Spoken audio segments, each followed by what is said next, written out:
días fueron detenidos 6 suboficiales de ejército por formar parte de una organización dedicada a por lo menos a mover drogas. No sabemos, es una se van en un par de días va a ser la formalización donde vamos a tener más detalles. Hay 6 suboficiales de ejército y una civil detenida con una número, transportaban droga desde Iquique hacia Santiago. Bien delicado el punto porque eran personas que estaban en servicio activo, digamos.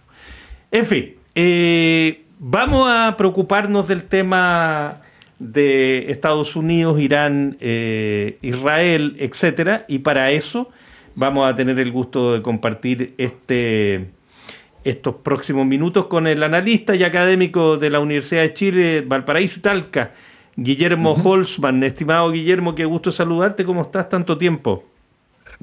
Don Felipe, pero que agradado saludarlo, y doña Diana, también un placer poder, digamos, saludarla, aunque sea en vía telemática. El gusto es nuestro. Guillermo, hemos sabido en noticias de último minuto, o últimos minutos ya, que el presidente Trump ha anunciado una tregua que se verificaría en las próximas 12 horas para para Irán y en las próximas 24 para Israel. Ahora, él lo está anunciando en la Casa Blanca, lo dijo en su red social, lo confirmó el vicepresidente, pero hay algunas versiones de la Guardia Revolucionaria iraní que dicen que esto es falso. ¿Cómo lo ves tú?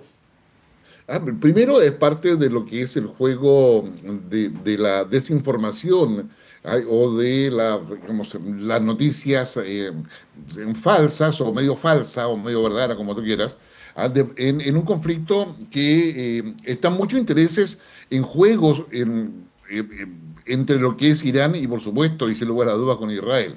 Pero lo más relevante es que el anuncio lo hace Donald Trump, lo cual significa que después del ataque que hace a las instalaciones nucleares, no solamente mostró una capacidad de poder hacer ese ataque, en términos tecnológicos, en términos militares, en términos de un despliegue a miles de kilómetros y de forma exitosa, más allá de que uno puede discutir cuál fue el daño que hizo realmente a las instalaciones.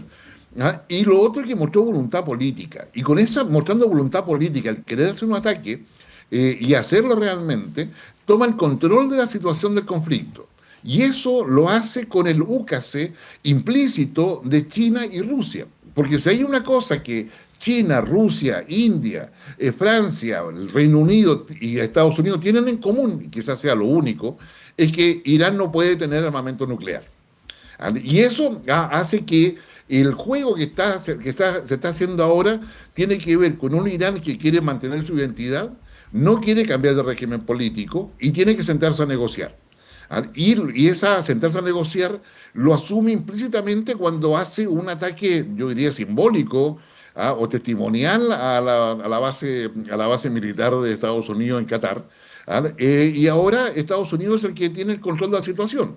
Ahora, esto que hace Estados Unidos es también una advertencia para Rusia, para China y para los demás países, en términos de una voluntad de usar armamento de mayor precisión que supuestamente ningún país tiene, pero además ver los resultados de todo eso. Entonces acá hay un juego que es a nivel macro por una parte, en términos de cómo Estados Unidos se mueve con los intereses que tiene Trump en la negociación con Rusia y con China, con respecto a una situación en el Medio Oriente que le molesta mucho porque saca de la línea de discusión lo que él ya tenía en los aranceles con China, en la negociación comercial, económica, financiera, y desvía toda la atención. Entonces lo que Trump está haciendo ahora es volver la atención a lo que a él le interesa realmente, bueno, que es hacer grande América, o sea, que es el discurso que, como todos sabemos, él profesa permanentemente. Ahora dijo hacer grande a Irán también en un minuto.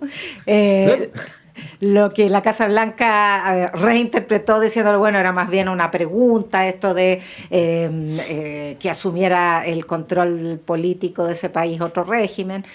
En fin, pero parece, también está en duda la efectividad y la profundidad del ataque estadounidense a las centrales, porque también esa aseveración de parte de Trump en el sentido que fue súper exitosa la operación, desde Irán la han puesto en duda. Entonces, claro, aquí todos se quieren ver rudos y machos alfa.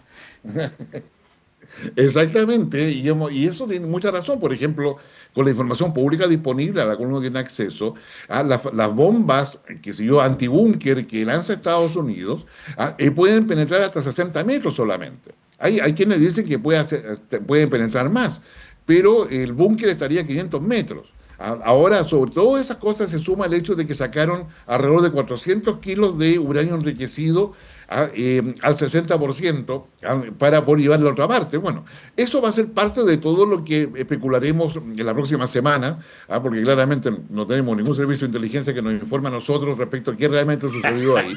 Pero lo, pero lo concreto es que Estados Unidos demostró que podía destruir por lo menos la superficie de las instalaciones de uranio, que para poder volver a funcionar van a tener que reconstruir muchas cosas y eso se va a demorar tiempo. El tema está, la pregunta real es si efectivamente Irán está dispuesto y los ayatolás particularmente, dispuestos a sentarse a la mesa a negociar para darle curso, primero, a las iniciativas de China en Medio Oriente, segundo, a la iniciativa de Estados Unidos, que son los acuerdos de Abraham, digamos, en Medio Oriente, tercero, a los planes que tiene Arabia Saudita en Medio Oriente, incluyendo Irán. Recordemos que antes de que pasara todo esto, China había hecho ingentes esfuerzos para poder recomponer las relaciones diplomáticas entre Irán y Arabia Saudita, cosa que iba muy bien encaminada hasta que pasó lo de Hamas. Entonces, yo diría que acá hay una cantidad de intereses que nosotros no vemos, que estamos más preocupados de las bombas que se lanzan, ¿ya? Pero acá las bombas es la expresión de una voluntad política.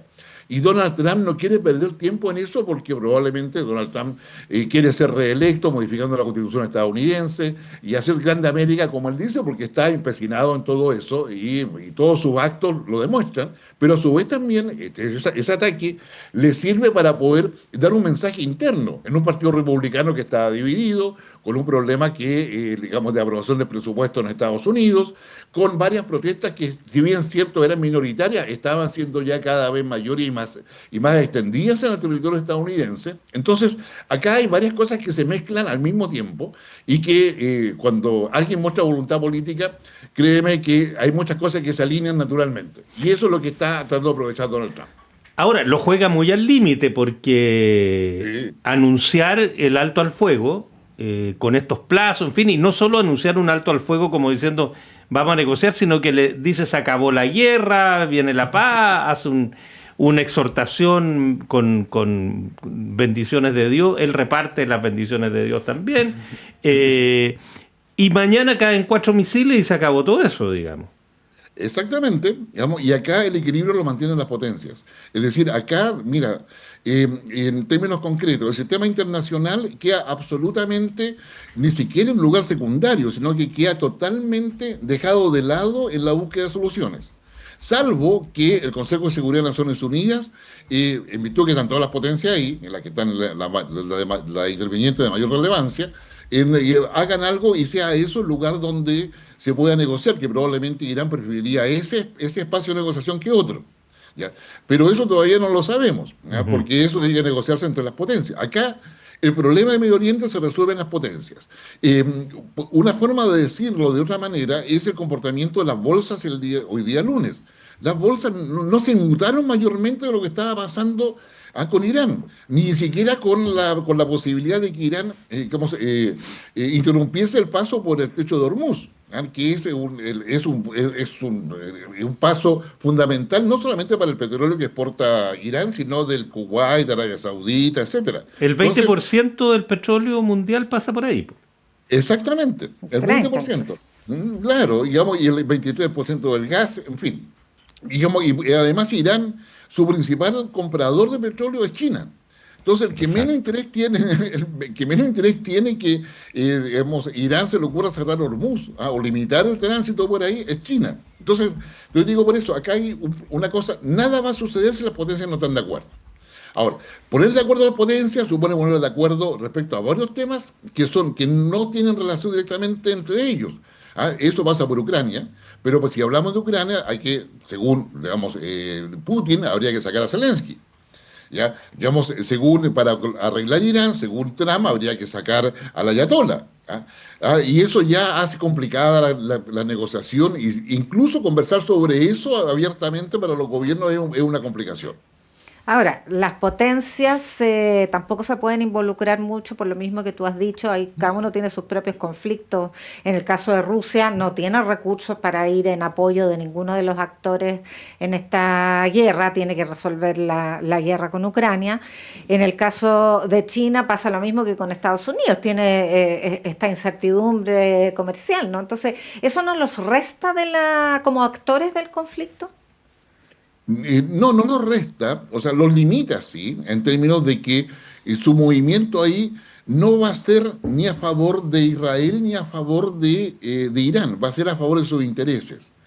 Y ahí el tema mucho más de fondo que requiere un análisis mucho más profundo es el hecho de que hoy día tanto el gran ayatollah de Irán es parte del problema, tal cual es parte del problema de Netanyahu. Vamos a decir, o sea, cuando se habla de cambiar un régimen teocrático como es el de Irán, también se está hablando implícitamente de modificar, o de cambiar la distribución de poder dentro de Israel. No es que Israel vaya a cambiar de actitud porque Netanyahu se va, pero claramente las formas, los modos y la manera en que se va a expresar el cuidado de la soberanía de Israel va a tener modificaciones importantes. Quizás no con la expansión que hoy día muestra Netanyahu, estamos hablando de la expansión hacia Cisjordania, por ejemplo, y bueno, y la trágica intervención permanente en Gaza, mientras Hamas no se vaya. Entonces yo creo que ahí hay todo un tema donde estamos hablando de cosas mucho más profundas que no se van a resolver de inmediato, pero para que se resuelvan requiere que las potencias estén presentes. Ahora, en el caso de Netanyahu, él sale súper fortalecido si las cosas siguen como están, porque puede decir, gané la guerra. Él se atrevió a hacer algo que Israel no había hecho nunca, a pesar de que el temor a Irán es bastante anterior, y logra el apoyo de Estados Unidos y por lo tanto había logrado ya desarticular a Hamas, a Hezbollah, se le desplomó uno de los principales aliados a Irán en Siria. O sea, él puede decir, resolví la existencia de Israel por los próximos siglos.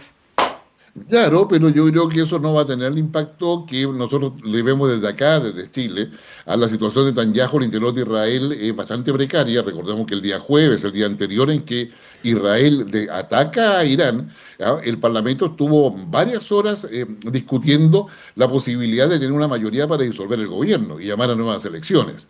Obviamente, que el día viernes haya decidido atacar, cuando el domingo había una reunión de Trump con el ayatollah en Irán, y a raíz del ataque de Israel, de Israel sobre Irán, esa reunión se suspende.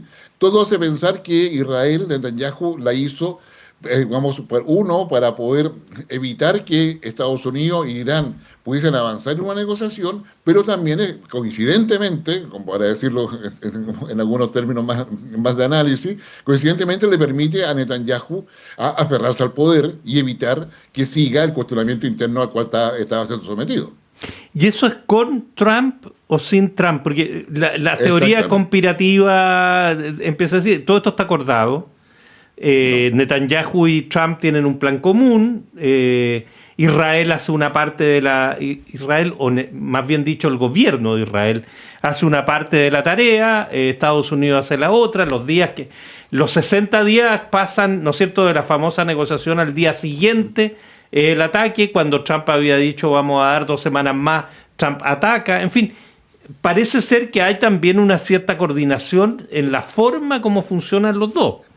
No, yo diría que hay una complementación, porque los planes de Israel y de Estados Unidos en términos militares, o uso de instrumentos militares en sus diversas expresiones, como también la forma en que se comparte inteligencia, la verdad es que eso se mantiene. O sea, la cercanía entre Israel y Estados Unidos no ha cambiado, sea el gobierno republicano o sea el gobierno demócrata, sino que se mantiene. Lo que es concreto es que Netanyahu frustró la estrategia de Trump sobre Irán. Pero Trump no se va a enojar públicamente con Netanyahu, no puede, porque eso implica colocar a Israel como tal. Pensamos que Israel es un lunar occidental dentro del Medio Oriente. más allá de todo, dejando de lado el tema sionista o judío, en fin, que son temas ya que nos llevarían a un curso completo para poder entender lo que significa eso. ¿Ya? Pero acá la decisión de Donald Trump, después de haber dicho que voy a atacar en 2 semanas, o sea, en 2 semanas más voy a tomar la decisión, y en menos de 12 horas está atacando, y hace el despliegue de aviones, hace la distracción, tanto mediática como militar, para poder tener 2 escuadrones de aviones B-2 que van en sentido distinto, uno que es traqueable y el otro que no. ¿Ya? Entonces yo te diría, Trump demostró, ¿saben qué? O sea, el que decide acá soy yo. Trump decidió, valga la redundancia, tomar decisiones. Y decisiones visibles asociadas a resultados, que es muy propio de su mentalidad. Y en ese sentido, Donald Trump toma una distancia que ya la había tomado anteriormente Netanyahu. Es decir, acá a los conspiranoicos, sí, o sea, sí, se puede construir muchas conspiraciones. ¿Hay una complementación permanente e histórica entre Israel y Estados Unidos? Sí. Y la hay independiente que sean republicanos o estén demócratas en el gobierno estadounidense. ¿Hay una desconfianza con Irán? Sí, digamos, igual. Hay una desconfianza que además, en el caso de Irán, quiere eliminar completamente a Israel y Israel quiere eliminar completamente a Irán. ¿Ya? A su vez, Netanyahu está haciendo lo que prometió después del ataque de Hamás del 7 de octubre del año 23. Son 7 objetivos. Y el último de Irán. Ya pasamos por Hezbollah, pasamos por los hutíes, pasamos por las milicias iraníes en Irak. Está todo el tema de Gaza, que todavía no termina, digamos, con un costo humanitario impresionante. Ya, están todos cumplidos y lo único que faltaba era Irán. Netanyahu quiere cumplir eso, pero Netanyahu además, que representa al partido israelí, el Likud, está asociado con la ultraderecha más conservadora y ultraconservadora de Israel. ¿Ya? Entonces, y ultra religiosa además, o sea, son tan democráticos como los iraníes. Exactamente, por eso digo yo, entonces, muchas veces para entender esto es importante. Tenemos el tema que no se ha tocado en estas semanas, meses, el tema del Estado palestino. Que está ahí dando vuelta alrededor, a pesar de una resolución de Naciones Unidas en el año 2012 en que le da, ¿no es cierto?, todo el espacio y toda la legitimidad internacional para crearlo. Entonces, yo diría, ahí tenemos un tema donde la solución a esto es bastante compleja. Estados Unidos no le va a dar la espalda a Israel. Le incomoda a Netanyahu, pero no le incomoda a Israel. Entonces, son sutilezas pequeñas en las cuales efectivamente es necesario considerarla para ver cómo se puede extender el escenario hoy día para la resolución de todo esto. Guillermo Holson, vamos a tener que seguir conversando porque no sabemos qué pasa mañana finalmente. Si esta tregua o este alto al fuego anunciado es efectivo. Porque te puede cambiar todo el panorama, no todo, pero te cambia la intensidad de la perspectiva si mañana aparece Irán diciendo yo no me he sentado en ninguna mesa, no he llegado a ningún acuerdo. Claro, el tema está en que hoy día Irán está más aislado. Muy aislado. China y Rusia lo van a seguir apoyando moralmente y económicamente, pero no en términos armamentísticos. Irán no tiene capacidad de sostener un frente con un Estados Unidos al lado de Israel, porque no tiene capacidad militar para eso. Bueno, Guillermo Holzman, analista internacional, académico de nuestra Universidad de Chile, también de la Universidad de Valparaíso y de Talca. Como siempre, un gusto, Guillermo, y 1.000.000 de gracias por tu gentileza. No, gracias a ustedes, un abrazo. Y cuídense igualmente mucho, mira que el frío es penetrante. No es un misil, pero hace estragos. Gracias, Guillermo. Chao, que también. 7 ya con 33 minutos, vamos a una pausa y volvemos. La clase de marketing digital de hoy tendrá por tema identidad en Internet. Cómo agregarle valor a tus contenidos en redes sociales.